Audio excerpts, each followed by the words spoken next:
So welcome along today again. Thank you for joining in.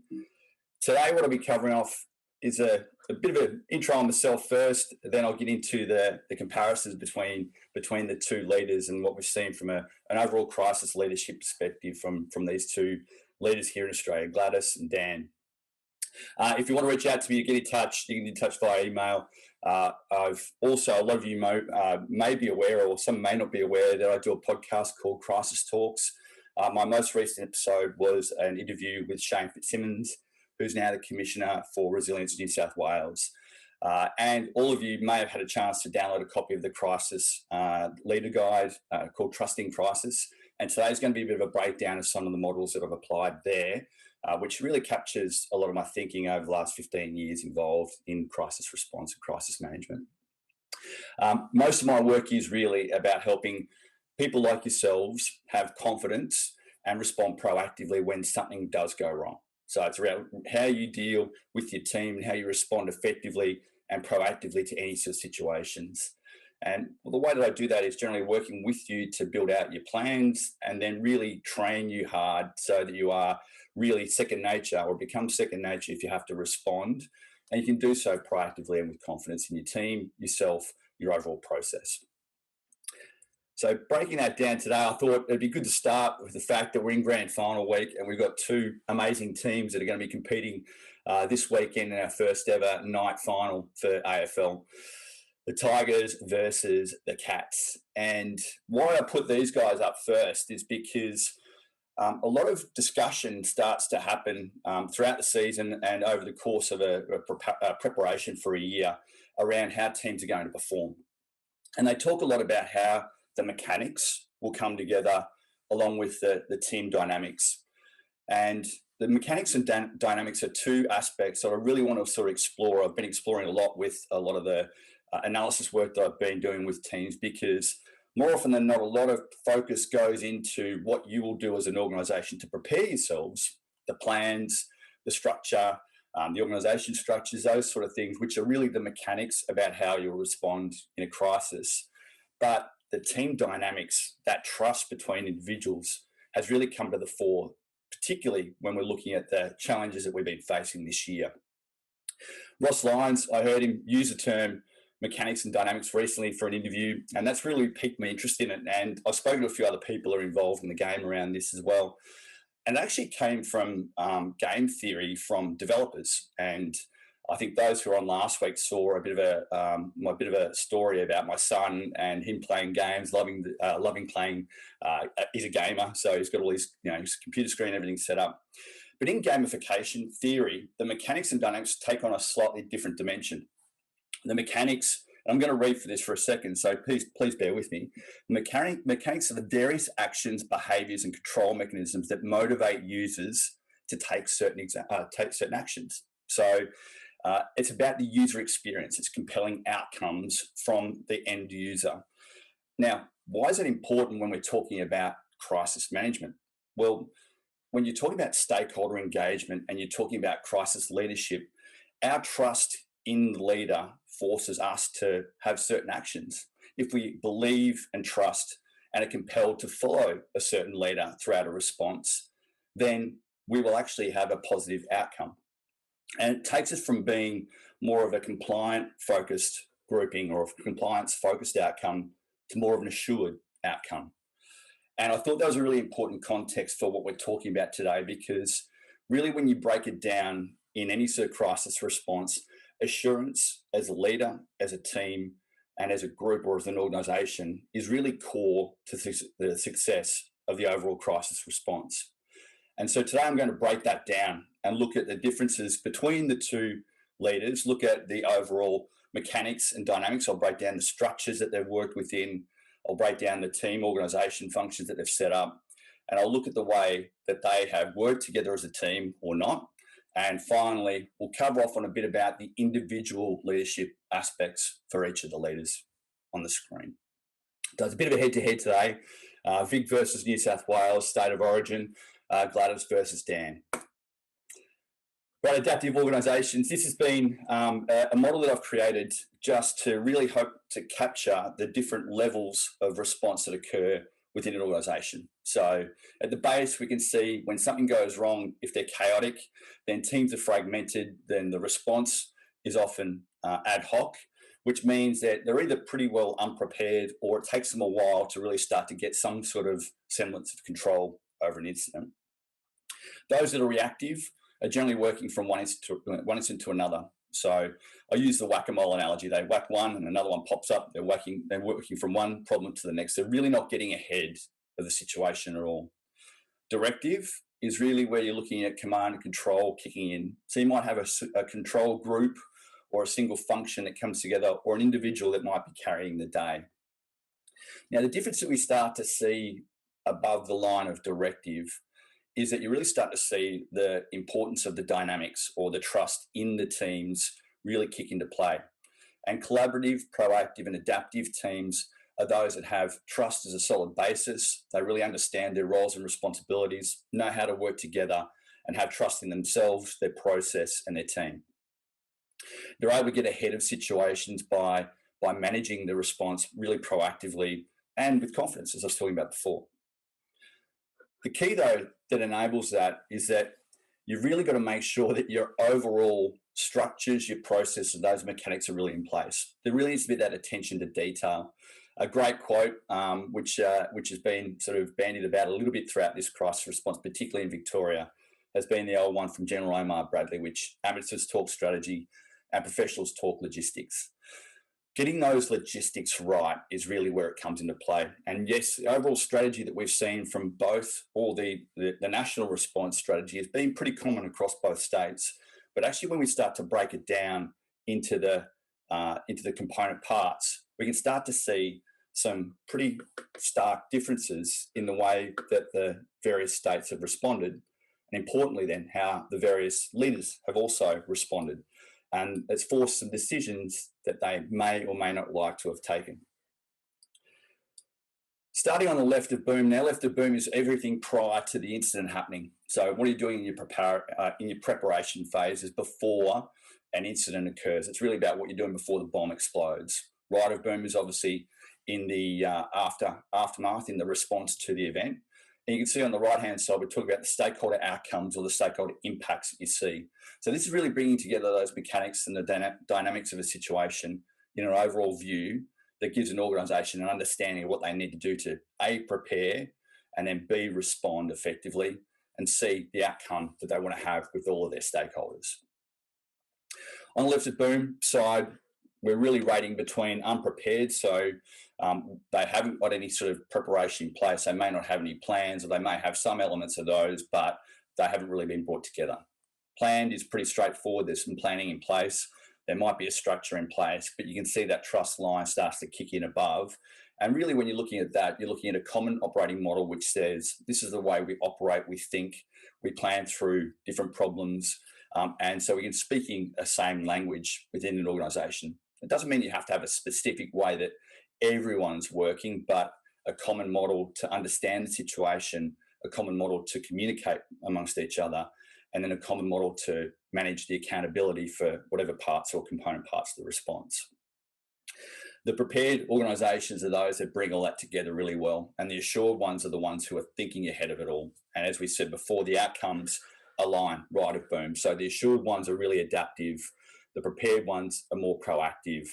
When you've got a common operating model, you can be more collaborative because you bring others to bear into the problem very quickly, and you're able to scale your response really effectively.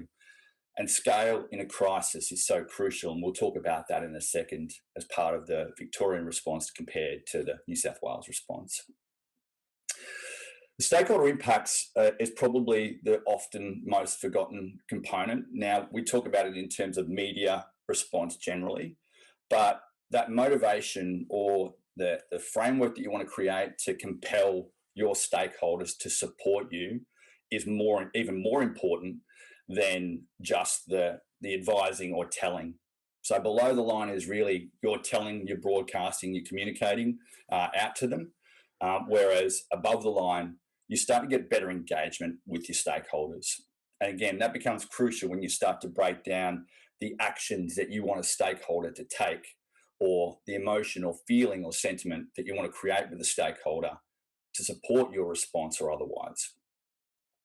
So let's break it down. We'll break down firstly VIC and look at where they've gone well or otherwise. So from a prepared point of view, now both states actually haven't really done any pandemic exercising for a number of years. So I think it was about 2008, 2009 where the last national pandemic exercise were done. They were coordinated by the federal government.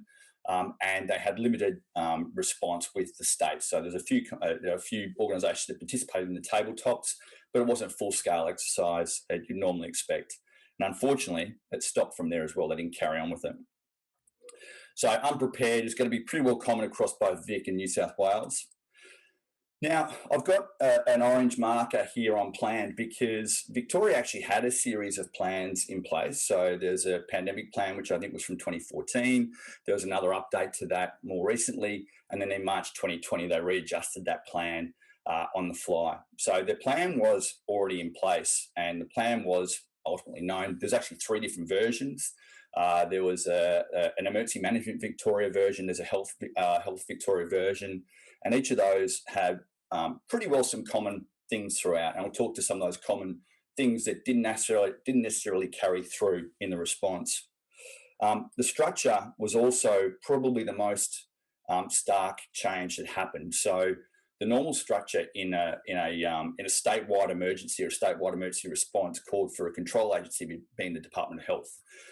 Whilst they were that particular control agency in this case, EMV played a slightly different role, and it's come through in the Commission of Inquiry rather into hotel quarantine, that some of those arrangements changed. And at that particular time also, Brett Sutton actually would normally be the controller, was not appointed in that role. Now that opens up challenges, particularly when you're looking at your lines of responsibility and lines of accountability. And clearly, when we're seeing the accountability questions that have come through in the hotel quarantine inquiry, even the participants in that structure were obviously unsure of what their accountability and the responsibilities were at different areas. Net result, you're seeing a lot of, I don't recall, creeping assumptions and those types of language being used around certain decisions that were or weren't made throughout the response. Now, this also points to the fact that the common operating model wasn't in place. There was a change by Chris Eccles, the Department of Premier and Cabinet Secretary, looking at a mission-based model, which is actually a really good model to apply. That model also relies on the Australasian Inter-Service Incident Management System, so AIMS. But again, if the structures are unclear within that framework, then it makes it very difficult to understand what the interrelationships are between the individuals. Now, again, the scale of the problem that we're looking at really challenged that model. And without that practiced and prepared model in place and teams understanding what their roles and responsibilities are through exercising and training or otherwise, you could see how it can start to break down pretty quickly. And that's probably an important point. I've facilitated multi-agency, interagency exercises for various different departments over the years, including here in Victoria and interstate. And one of the common themes, unfortunately, we see at these exercises is you get participants from some of the organisations like the Department of Premier and Cabinet. They come in as observers in an exercise, but they're not actually participating in the exercises and playing the role that they would normally play in a crisis response. Now, when that happens, it means that all users don't get the benefit of that interrelationship or interaction throughout a crisis. The DPC guys might get the benefit of observing the way the other participants would perform, but the participants don't get the benefit of their interaction, the decision-making, the cycles, the briefing cycles that they would normally operate through. So we've seen with this whole thing occurring at scale, they've all been very challenged because a lot of them haven't had that preparation and response practice in any emergency scenarios, which meant that at the end of the day, we haven't had an assured response. Overall rating, I'm sort of calling for the Victorian response is really between that reactive and directive line. And we've seen that with I suppose, the different issues that have occurred initially with the second wave outbreak, and then subsequent responses that have happened or the reaction to those occurring across the last few months. Now, it's forced an outcome that we've had to go into a lockdown, and that's been probably the only solution that could have been made, or the only decision that could have been made in the circumstances to really suppress the virus. But furthermore, the government hasn't had many other options at their hands because of the lack of real trust in the capacity and the capability of the system to respond effectively. And we've also heard the daily press conferences where the rules are a focus, the compliance is obviously a concern, and the net result is that we've got a lot of issues of non-compliance occurring because of some of the mixed messaging that has been occurring around fines, etc. as well. Overall, I think we've been advised and notified as a stakeholder base, but we've the engagement and that real trust across the board is really challenged in the response in Victoria. So some of those key observations, the overall capability hasn't aligned with the messaging, and that's been pretty clear. The response has been challenged, particularly within culturally and linguistically diverse communities, which is part of the actual plan. So they missed the boat on that early about communicating with that important stakeholder group, which is where it certainly did take hold in some circumstances. So understanding the nature of our domestic living arrangements and understand the cultural considerations within that by missing that understanding, they've been delayed in a lot of the communication with those groupings. Hotel quarantine's obviously been an absolute debacle.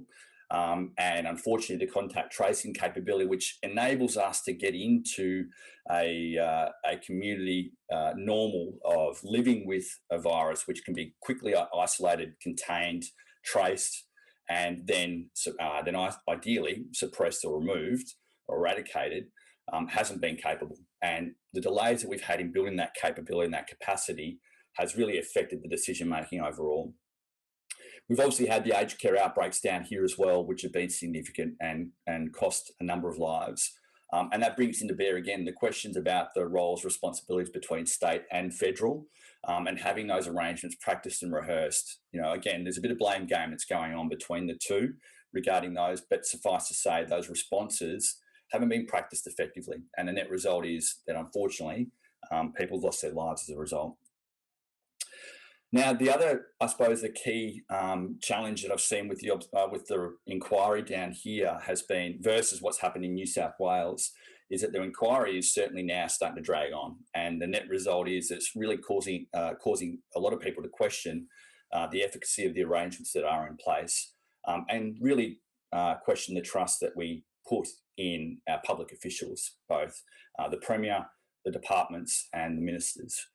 I think as a strategy, it was there to try and push to the side the situation they were dealing with so they could focus on the problem at hand, which I think was the right thing to do in many ways. However, by having a delayed outcome here, they've actually caused a lot more grief for themselves and caused a lot more questions to be raised. That means that we've only really had lockdown as that key option, really as a decision-making option. And a lot of people, when just before coming into stage 4, were sort of really, I suppose, pushing for that to happen. But unfortunately, that was only going to happen because we didn't really have trust or faith in the capability behind it all. So overall for VIC, we've seen a pretty disparate response. We've seen some real challenges they've had across the whole capability, which has led to a lot of the decisions that we've seen now. Now let's go to the mechanics of New South Wales and look at I suppose, some of the differences we've seen here. Again, they were pretty well unprepared, so the same arrangements were in place. The plans, however, were in place and they've retained those same broad structures through. So those structures and plans that they've had, the structures that they had in their plans is what they applied in real time. And now the benefit of that, and speaking with Commissioner Fitzsimmons a week or two ago, the benefit is that they've got a well-rehearsed and well-prepared organisation. They know who the lines of decision-making are, and they can obviously have that common operating model, which was well rehearsed and practiced throughout the fires. Preparation, again, though, still, you could argue that there was a few things that they still came up pretty short in the overall response. And I wouldn't say overall that they're assured, but they're not completely off the track at this stage. You'd probably argue now that they're a bit more above the line and they're a bit more collaborative in the response overall. And we've seen that through the way that they've learnt and adapted and adjusted their response right from the outset. And I'd say, despite some of the recent challenges that have happened from a stakeholder perspective, which we'll talk to again shortly about the individual leaders, they've got an overall engaged public who are compliant, who are following the directions that they are being given when there's an outbreak, and are able to support and contribute to reduce the spread. The big ones for New South Wales, obviously, the Ruby Princess was their own hotel quarantine debacle. The difference, however, is that from those outbreaks and from the subsequent outbreaks in aged care, they were able to gain control of those situations a lot more effectively. They were able to build and maintain a capacity a lot more effectively. They were able to adapt very quickly, and the inquiry in that right was delivered in August. It then enabled them to quickly move on and adjust their capacity and adjust their capability to deal with the emerging threat. So each time now they're having an outbreak, they're able to really pinpoint it very quickly, and they're able to navigate their way through it more effectively. I think the other key component of the response so far, and I talk about this as a response still, this is not a recovery at all across the whole pandemic. We've still got a long, long way to go. The key difference here, though, is they've applied a more holistic response and a more integrated response. And importantly, when you're talking about your objectives as a team, when you come together in a crisis response, you're not just talking about the people impacts or the health response, which is definitely the focus of their plans primarily, but New South Wales has probably gone a step further and looking more widely at the overall impacts on the economy. And they've managed that much more effectively because they've had the capacity and capability in the system and the flexibility to do that. So I want to now sort of really zero in on some of those trust components and the dynamics now around the different teams and the organisations, and then finally that trust in the leaders that we've seen up in front of them. Simon Sinek's quote really comes to the fore in these sort of things, and we certainly treat it as a valuable asset that must be guarded. And unfortunately, in doing that, we're really not opening up ourselves for the opportunity to learn, grow, or otherwise through it. And I'll talk a bit more about that quote in a sec. So this model here is really one of the other models I talk about when you're bringing teams together as part of any sort of business, but importantly, what they're doing when they're managing through a crisis. So there's not that trust between the individual, the team, and the organisation in the processes that they have, in the actual individuals themselves, and you don't have that credibility, capability, or the ethical basis for your decision making, then things will come unstuck very quickly, and it'll really show through in the values, behaviours, and culture that you're presenting as to your external stakeholders. The key balancing point underneath these, and when we look at the different state responses in particular, I'm going to focus in on the team and the organisation primarily, and then we'll come to the individuals at the end. The key challenge you look at, though, is that when I was interviewing Jim Molan, from his experience working in Iraq, one of the key things that he talks about underpinning professional high-performance teams is that capability. That real strong capability, really strong technical capability or technical competence in a role really is that common basis then you can start to build on. And in Victoria in particular, we've seen a lot of capability gaps that have been exposed, which then in turn, when you roll the dial, actually affects the credibility, impacts the trust in the organisation or in the response capability that sits behind it. And once that sort of, if you then overlay that with an ethical question, it's very difficult to retain trust. And the ethical question really came into play around the hotel quarantine debacle and subsequently the investigation, and that real lack of accountability really made people question the ethics of the people involved in that response.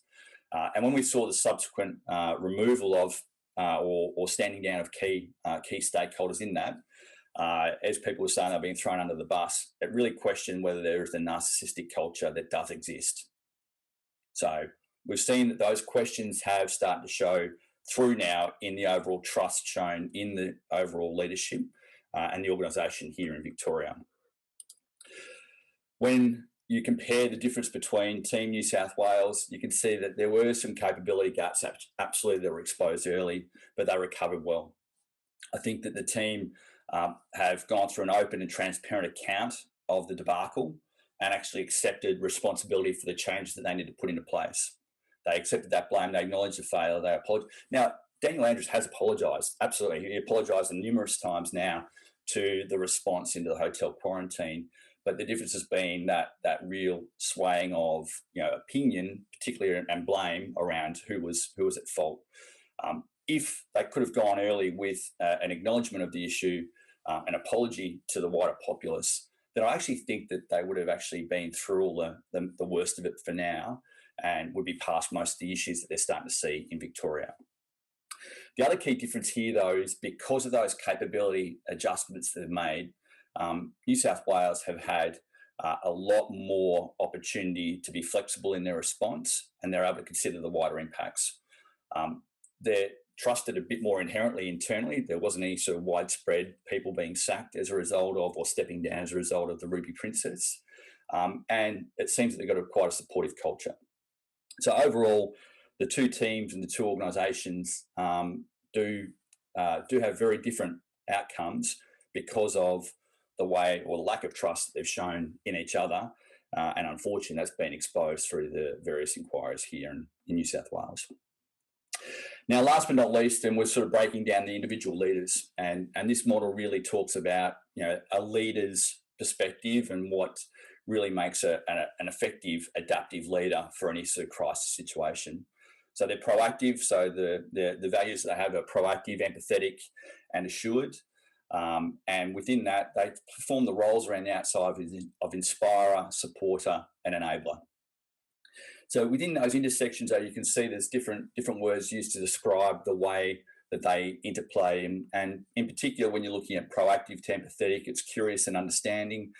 So they're really looking for opportunities. They're really looking for problems. They're really exploring through query rather than telling is more the empathetic line.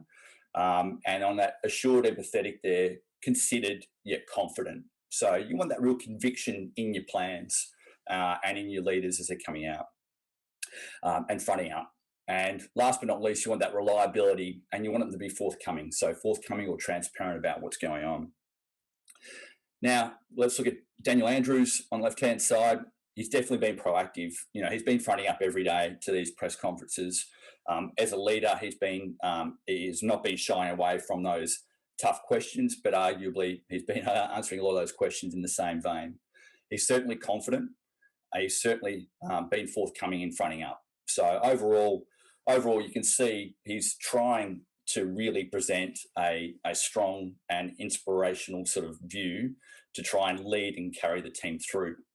Unfortunately, you can't just rely solely on one individual in a response. The role he's tried to play has been more of a director, so it's been directive, and arguably the commentary is getting towards that role of a bit more of a school principal. So telling people the rules, forcing the compliance, and that's been challenging his messaging because when on one hand you're asking for compliance and truth within the answers that people have been given, on the other hand, when they're looking at what they could or couldn't recall in the hotel inquiry, it's really exposed some gaps in the overall response between them. Now, rightly or wrongly, those gaps do exist, unfortunately. Unfortunately, the assessment has also been, it's a bit about the one person leading the charge and carrying the day.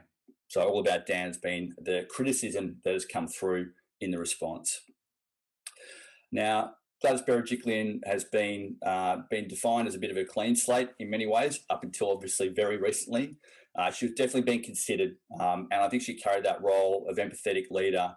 She's certainly been reliable and stoic throughout the whole response, both from fires and into COVID. And she's really relied on her experts around her very effectively as well to help ensure that they've been working through the appropriate responses. So she's been that enabler role, which is, you can see down the bottom, is really pushing up the team in order to try and get the best outcomes overall for all the stakeholders. Now, the challenge of the